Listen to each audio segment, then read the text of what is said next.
கிருஷ்ணகிரியில் அரசு மகளிர் மேல்நிலைப் பள்ளியிலிருந்து பணியிட மாற்றம் செய்யப்பட்ட தலைமை ஆசிரியரை மீண்டும் அதே பள்ளியில் பணியமர்த்த கோரி மாணவிகள் நடத்திய பாச போராட்டம் நிகழ்ச்சியை ஏற்படுத்தியுள்ளது.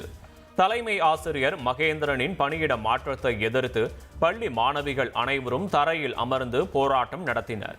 கண்ணீருடன் கோஷங்களை எழுப்பிய மாணவிகளை தலைமை ஆசிரியர் சமாதானம் செய்து வகுப்புகளுக்கு அனுப்பி வைத்தார்.